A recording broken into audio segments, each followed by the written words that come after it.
ॐ त्र्यम्बकं यजामहे सुगन्धिं पुष्टिवर्धनम् उर्वारुकमिव वन्दना मृत्योर्मुक्षीयमामृता। ओम नमः शिवाय। तो प्रिय भक्तजनों, आज हम श्रवण करेंगे 16 सोमवार व्रत की कथा। तो आइए विधि के बारे में जान लेते हैं। 16 सोमवार व्रत की विधि। यह व्रत सप्ताह के प्रथम दिन सोमवार को रखा जाता है। यह व्रत भगवान शिव के लिए रखा जाता है। 16 सोमवार के व्रत की विधि। 16 सोमवार के दिन भक्ति पूर्वक व्रत करें। आधा सेर आटे गेहूं के आटे का प्रसाद बना लें और घी गुड़ दीप नैवेद्य पुंगी फल बेलपत्र जनेऊ का जोड़ा चंदन अक्षत पुष्प आदि से प्रदोष काल में भगवान शिव का पूजन करें।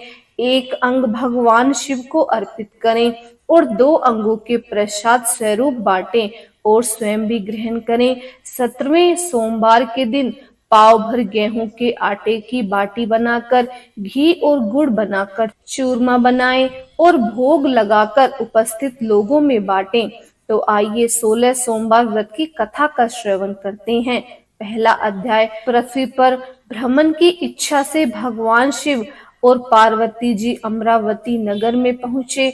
वन उपवन और सुंदर भवनों को देखकर भगवान शिव को अमरावती नगर बहुत अच्छा लगा। उन्होंने कुछ दिन उसी नगर में रहने के लिए कहा। पार्वती को भी अमरावती नगर बहुत अच्छा लगा। उस नगर के राजा ने भगवान शिव का एक विशाल मंदिर बनवा रखा था। शिव और पार्वती जी उस मंदिर में रहने लगे। एक दिन पार्वती ने भगवान शिव से कहा कि हे प्राणनाथ, आज मेरी चौसर खेलने की इच्छा हो रही है। पार्वती जी की इच्छा जानकर शिव पार्वती के साथ चौसर खेलने के लिए बैठ गए। खेल प्रारंभ होते ही उस मंदिर का पुजारी वहां आ गया। पार्वती जी ने पुजारी से पूछा कि पुजारी जी, चौरस खेलने में हम दोनों में से किसकी विजय होगी? उस समय शिव और पार्वती परिवर्तित रूप में थे।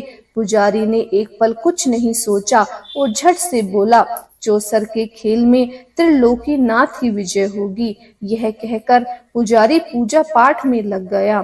कुछ देर बाद चौसर में शिवजी की पराजय हुई और पार्वती जी जीत गईं। पार्वती जी ने ब्राह्मण पुजारी से मिथ्या वचन से रुष्ट होकर उसे कोढ़ी हो जाने का श्राप दे दिया। शिव और पार्वती उस मंदिर से कैलाश पर्वत लौट गए।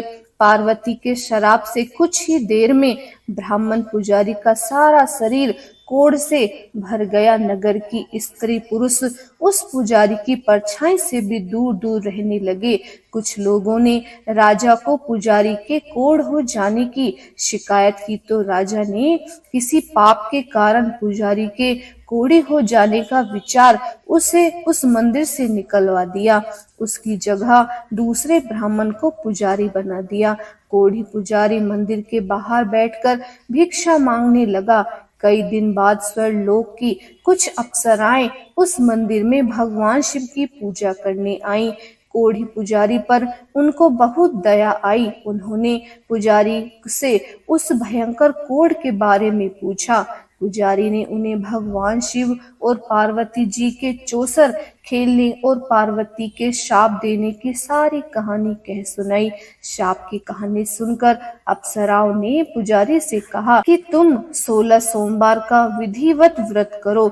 तुम्हारे सभी कष्ट रोग विकार शीघ्र नष्ट हो जाएंगे। पुजारी द्वारा पूजन विधि पूछने पर अप्सराओं ने कहा, सोमवार के दिन सूर्योदय से पहले उठकर स्नान से निवृत्त होकर स्वच्छ वस्त्र पहनकर आधा सेर गेहूं का आटा लेकर उसका प्रसाद बनाकर 3 अंग बना लेना। फिर घी का दीपक जलाकर गुड़ नैवेद्य बेलपत्र चंदन अक्षत फूल पुंगी फल जनेऊ का जोड़ा लेकर प्रदोष काल में यानी कि शाम को भगवान शिव की पूजा अर्चना करना।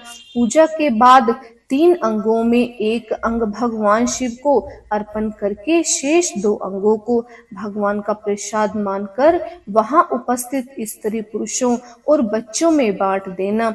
इस तरह व्रत करते हुए जब 16 सोमवार बीत जाएं तो 17वें सोमवार को एक पाव आटे की बाटी बनाकर उसमें घी और गुड़ मिलाकर चूरमा बनाना।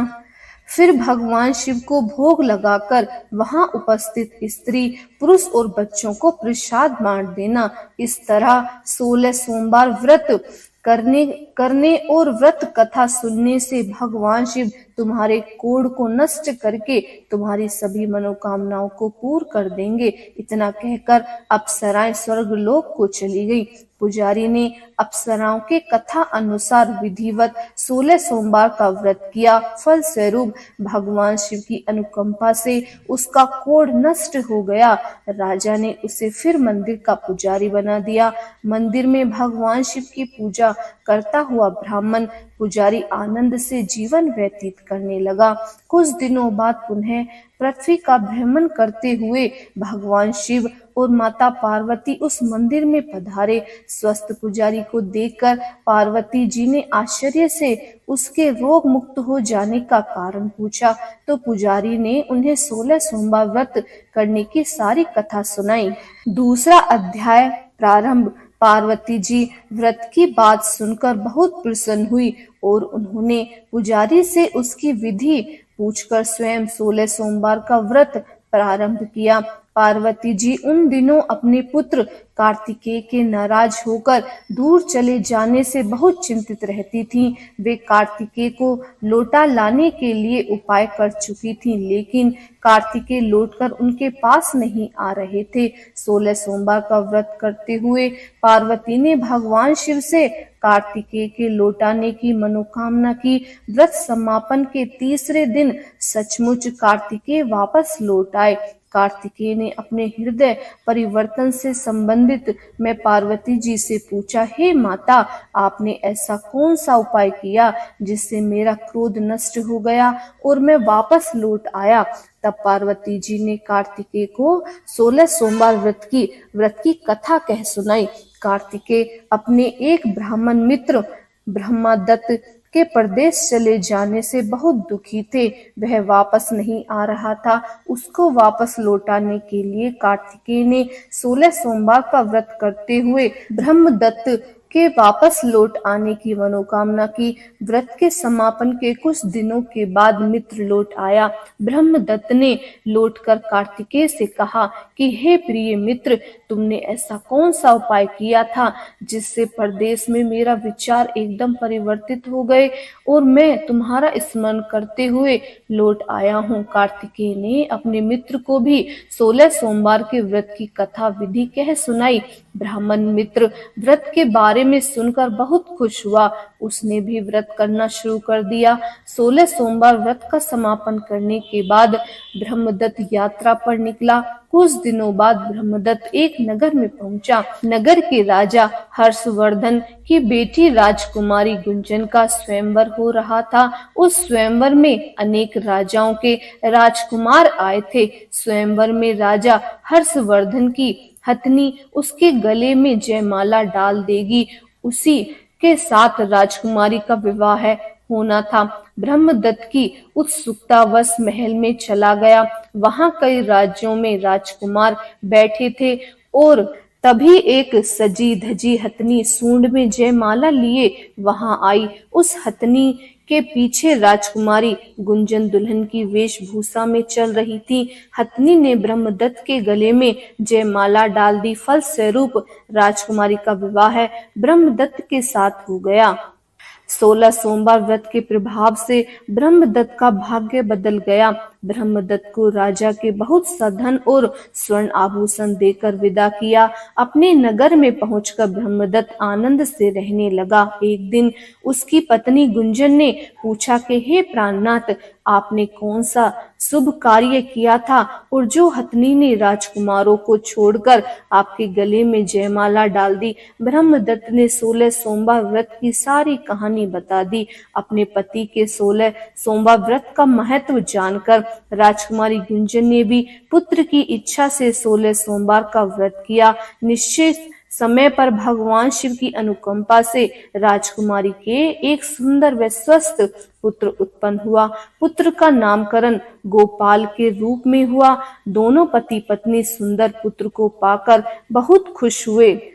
पुत्र ने भी मां से एक दिन प्रश्न किया कि मैंने तुम्हारे ही घर में क्यों जन्म लिया, इसका क्या कारण है।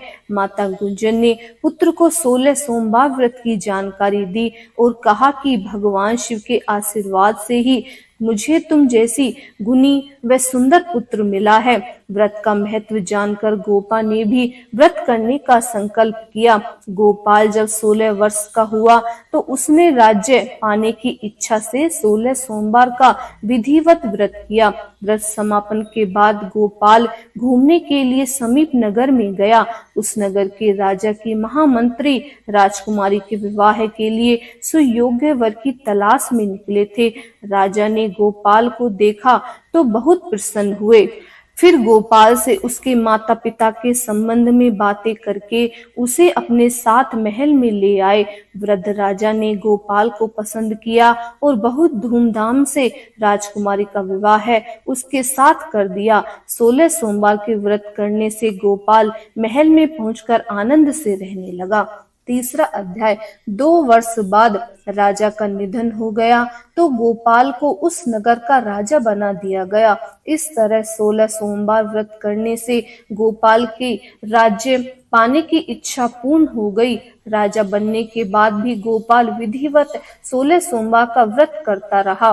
व्रत के समापन व 17वें सोमवार को गोपाल ने अपनी पत्नी मंगला से कहा कि व्रत की सारी सामग्री लेकर वह समीप ही शिव के मंदिर में पहुंचे। मंगला के पति की बात की परवाह न करते हुए सेवकों द्वारा पूजा की सामग्री मंदिर में भेज दी। मंगला स्वयं मंदिर नहीं आई। जब गोपाल ने भगवान शिव की पूजा पूरी की तो आकाशवाणी हुई कि हे राजन, तेरी रानी मंगला ने 16 सोमवार व्रत का अनादर किया है, सो रानी को महल से निकाल दे, नहीं तो तेरा सब वैभव नष्ट हो जाएगा, तो निर्धन हो जाएगा।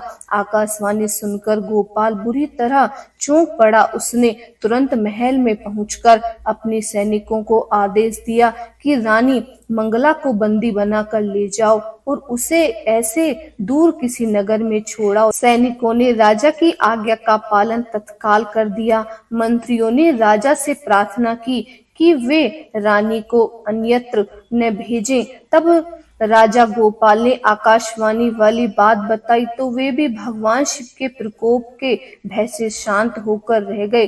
रानी मंगला भूखी प्यासी उस नगर में भटकने लगी। मंगला को उस नगर में एक बुढ़िया मिली। वह बुढ़िया सूत काटकर बाजार में बेचने जा रही थी, लेकिन उस बुढ़िया ने सूत उठा नहीं पा रही थी। बुढ़िया ने मंगला से कहा, बेटी, यदि तुम मेरा सूत उठाकर बाजार तक पहुंचा दो और सूत बेचने में मेरी मदद करो तो मैं तुम्हें धन दूंगी। मंगला ने बुढ़िया की बात मान ली, लेकिन जैसे ही मंगला ने सूत को गठरी को हाथ लगाया तभी जोर की आंधी आई और गठरी खुल जाने से सारा सूत आंधी में उड़ गया। मंगला को मनहूस समझकर बुढ़िया ने उसे दूर चले जाने को कहा। मंगला चलते चलते नगर में एक तेली के घर पहुंची। उस तेली ने तरस खाकर मंगला को घर में रखने के लिए कह दिया, लेकिन तभी भगवान शिव के प्रकोप से तेली के तेल से भरे मटके एक एक करके फूटने लगे। तेली ने मंगला को मनहूस जानकर तुरंत घर से निकलवा दिया। भूखी प्यासी रानी वहां से आगे की ओर चल पड़ी। रानी ने एक नदी पर जल पिया। अपनी प्यास शांत करनी चाहिए तो नदी का जल उसके स्पर्श से सूख गया। अपने भाग्य को कोसती हुई रानी आगे चल दी। चलते चलते रानी एक जंगल में पहुंची। उस जंगल में एक तालाब था, उसमें निर्मल जल भरा हुआ था। निर्मल जल देखकर रानी की प्यास तेज हो गई। जल पीने के लिए रानी ने तालाब की सीढ़ियां उतरकर जैसे ही जल को स्पर्श किया, तभी उस जल से असंख्य कीड़े उत्पन्न हो गए। रानी ने दुखी होकर उस गंदे जल को पीकर अपनी प्यास शांत की। दोपहर की धूप से परेशान होकर रानी ने एक पेड़ की छाया में बैठकर कुछ देर आराम करना चाहा तो उस पेड़ के पत्ते पल भर में सूखकर बिखर गए। रानी दूसरे पेड़ के नीचे जाकर बैठी तो उस पेड़ के पत्ते भी गिर गए। रानी तीसरे पेड़ के पास पहुंची तो वह पेड़ ही नीचे गिर पड़ा।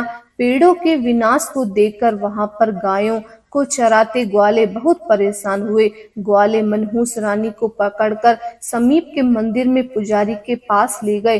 रानी के चेहरे को देखकर ही पुजारी जान गए कि रानी अवश्य किसी बड़े घर की है, भाग्य के कारण दर दर भटक रही है। पुजारी ने रानी से कहा कि हे पुत्री, तुम कोई चिंता नहीं करो, मेरे साथ इस मंदिर में रहो, कुछ ही दिनों में सब ठीक हो जाएगा। पुजारी की बातों से रानी को बहुत सांत्वना मिला। रानी उस मंदिर में रहने लगी, लेकिन उसके भाग्य में कोई परिवर्तन नहीं हुआ। रानी भोजन बनाती तो सब्जी जल जाती, आटे में कीड़े पड़ जाते, जल से बदबू आने लगती। पुजारी भी रानी के दुर्भाग्य से बहुत चिंतित होते हुए बोले कि हे पुत्री, अवश्य ही तुमने कोई अनुचित काम किया है, जिसके कारण देवता तुमसे नाराज होकर तुम्हें इतना कष्ट दे रहे हैं। पुजारी की बात सुनकर रानी ने अपने पति के आदेश पर मंदिर में न जाकर शिव की पूजा नहीं करने की सारी कथा सुनाई। पुजारी ने कहा, अब तुम कोई चिंता न करो, कल सोमवार है और कल से तुम 16 सोमवार के व्रत करना शुरू कर दो। भगवान शिव अवश्य तुम्हारे दोषों को क्षमा करके तुम्हारे भाग्य को बदल देंगे। पुजारी की बात सुनकर रानी ने 16 सोमवार के व्रत प्रारंभ कर दिए। सोमवार को व्रत करके विधिवत शिव की पूजा अर्चना करके रानी व्रत कथा सुनने लगी। तब रानी ने 17वें सोमवार को विधिवत व्रत का समापन किया तो उधर उसके पति राजा गोपाल के मन में रानी की याद आई। गोपाल ने तुरंत अपने सैनिकों को रानी मंगला को ढूंढकर लाने के लिए भेजा। रानी को ढूंढते हुए सैनिक मंदिर में पहुंचे और रानी से लौटकर चलने के लिए कहा। पुजारी ने सैनिकों से मना कर दिया और सैनिक निराश होकर लौट गए। उन्होंने लौटकर राजा को सारी बात बताई। राजा गोपाल स्वयं उस मंदिर में पुजारी के पास पहुंचे और रानी को महल से निकाल देने के कारण पुजारी से क्षमा मांगी। पुजारी ने राजा से कहा, यह सब भगवान शिव के प्रकोप के कारण हुआ है, इसीलिए रानी कभी भगवान शिव की पूजा की अवहेलना नहीं करेगी। पुजारी जी ने समझाकर रानी मंगला को विदा किया। राजा गोपाल के साथ रानी मंगला महल में पहुंची। महल में बहुत खुशियां मनाई गई, पूरे नगर को सजाया गया। लोगों ने उस दिन दीपावली की तरह घरों में दीपक जलाकर रोशनी की। ब्राह्मणों के वेद मंत्रों से रानी मंगला का स्वागत किया। राजा ने ब्राह्मणों को अन्न, वस्त्र और धन का दान दिया। नगर में निर्धनों को वस्त्र बांटे गए। रानी मंगला 16 सोमवार का व्रत करते हुए महल में आनंद पूर्वक रहने लगी। भगवान शिव की अनुकंपा से उसके जीवन में सुख भर गया। 16 सोमवार के व्रत करने और कथा सुनने से मनुष्य की सभी मनोकामनाएं पूर्ण हो जाती हैं और जीवन में किसी तरह की कमी नहीं रहती। स्त्री पुरुष आनंद पूर्वक जीवन यापन करते हुए मोक्ष को प्राप्त होते हैं। बोलिए शिव भगवान की जय।